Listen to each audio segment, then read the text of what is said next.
किया भैला नौआ से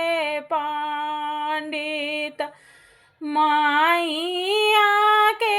देखी अब बारात गे हे माई माइया के देखी अब बारात गे माई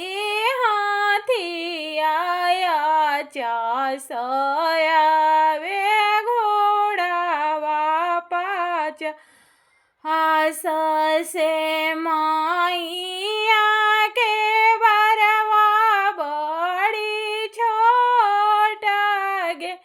ए माई माइया के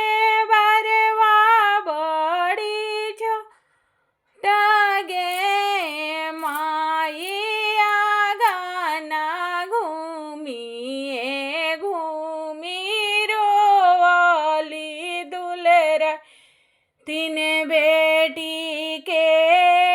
रे खोजाले बरवा छोट गे माई के रे खोजाले बरवा छोट गे माई अपना दरवाजवा भई बोलले कौना पापा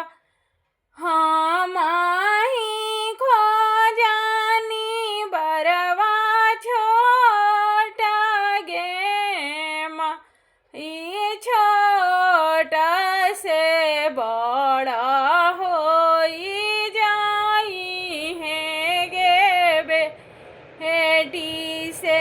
बड़ा से छोटा नाही हो ओए गे माई छोट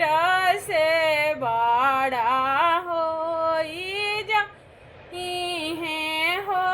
बेटी से बड़ा